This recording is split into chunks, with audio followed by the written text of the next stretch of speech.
So you guys know what day it is. It is Sunday, which means it is Shady Boots Sunday for I have my little wine. Shady Boots Sunday for Real Housewives of Potomac.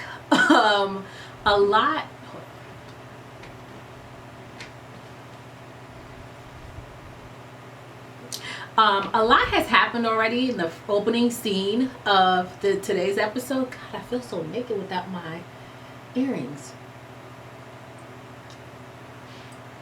Well, the show opened up with where we left off last week with what did Giselle call her? Damn it, I can't think of the name. Lady Eloise. Finishing up her whole book of etiquette list, top 5 etiquette rules, blah blah blah, and her being in her feelings and upset about not sitting in the middle at freaking Saks Lounge for her birthday, blah blah blah blah. Like, get over it. So I just thought that whole situation was ridiculous and uncalled for. Like, it's not that serious. It's a freaking seat. Like I said in my last video, if she was on time, maybe she would have been able to find her own seat and pick the seat she wanted to have to sit in. Then after that fiasco, Giselle goes in the house and what's her name? The lady Cherise wanted to have her extra 2 cents in about, well, why did Giselle bring this random guy to the house, and why did she allow this random man to walk up her stairs and be yelling in her house? Like, I would have been like, Heifer, then why didn't you cook your own damn crabs? You the one that want to have a crab brawl or crab cook-off or whatever. You should have cooked your own crabs. You want to ask me all these 51 million questions. That's what you should have been thinking about. How are you going to get these crabs cooked if I did not volunteer my services to help your ass out to cook these dang on crabs? And her voice just annoys my life. It's so, she's like the dry eye Visine commercial. The guy that does it, he's like, dry eye. Like, she's just so, it's like pulling teeth. Her voice annoys my life. Her tone annoys my life. I have to make it through the whole season listening to her dry eye. She should be the replacement if that guy ever retires from that commercial, because she would be a perfect fit.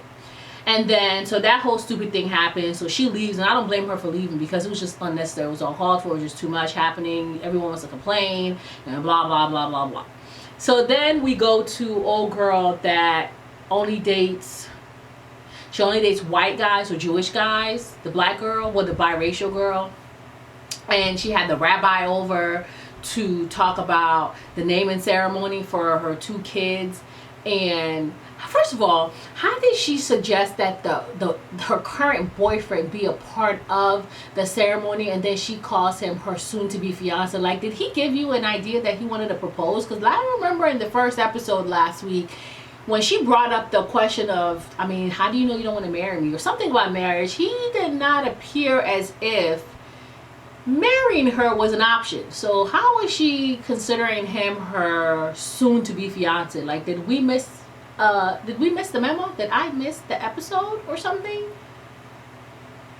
If I'm wrong, please let me know, all my subbies. Let me know if you watch the show. If that's a week's episode and they brought up the whole question about marriage and she brought it up, if his response gave you the inclination that he wanted to marry her. Because I don't remember that being his response. That it would be like, oh yes, I'm going to marry you. That's my plan. I'm going to plan to be your husband. Like, that was not his response to her.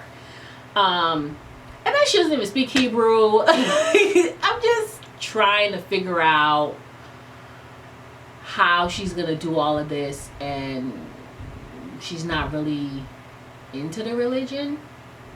She's not actively practicing it.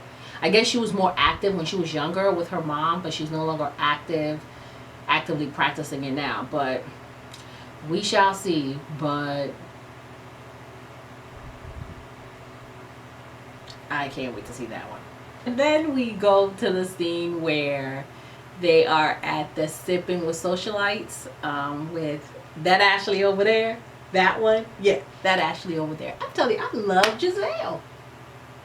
She's got to be my favorite. She's got to be my favorite cast member. She's like, yeah, she's got thoughtish behavior. That Ashley over there, that one, she's not from Potomac.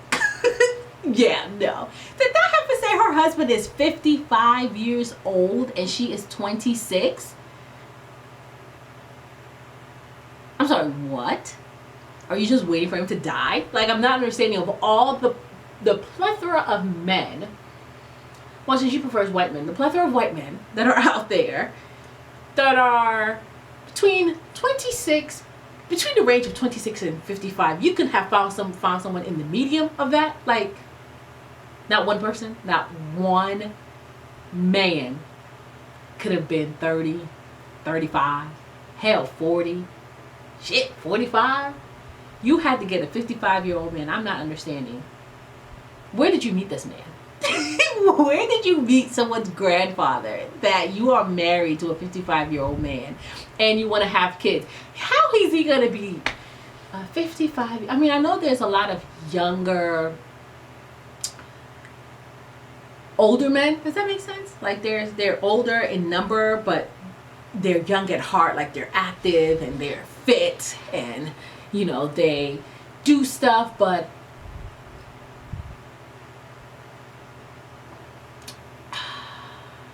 I don't know what he's about to be doing with the newborn at 55. By the time that kid is 10, he will be pushing 70 and will be collecting Social Security.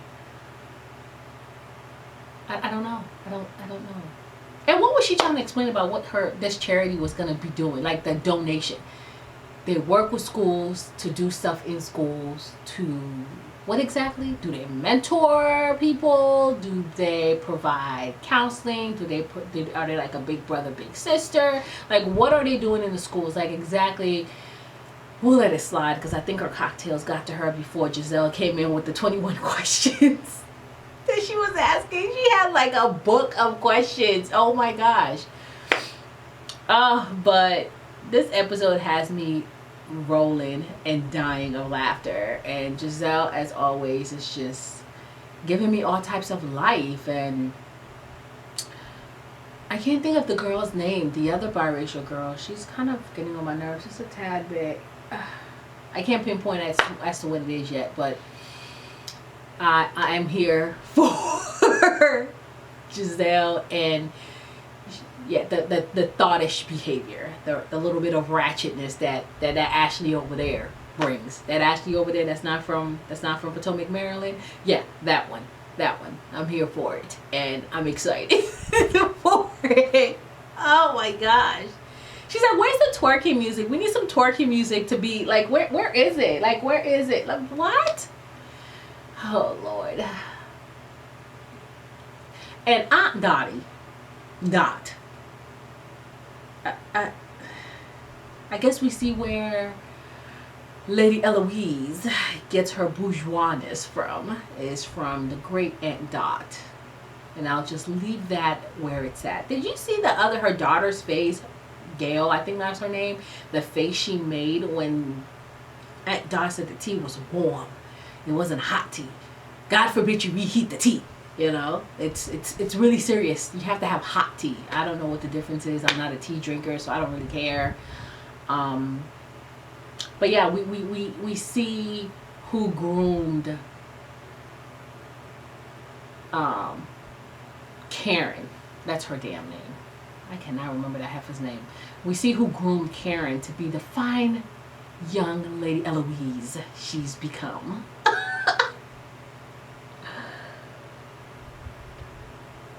I live for my shady Sundays.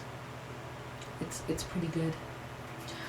Oh gosh. And then they had the Jesus, my hair is like flying all over the place. And then they had the name ceremony. I don't really know what the Jewish name of that is. I don't remember if she said what it was. But I thought it was hilarious that the guy, the rabbi, was like, when he was trying to address, when he was trying to address Andrew, and first he said he is, I can't remember the word he used, but it just was not appropriate for describing Andrew. But then he asks Andrew, he's like, how do I exactly address you?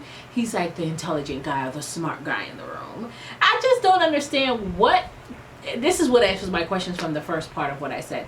He does not want to marry this girl. Like, I don't know what delusional alternate reality she lives in that makes her think that he wants to be with her. And then for like the next week's episode, it's showing how she's like trying to have that talk with him, and he's just like, not here for it. You are just a good time and Mrs. Right now, but not Mrs. Right forever.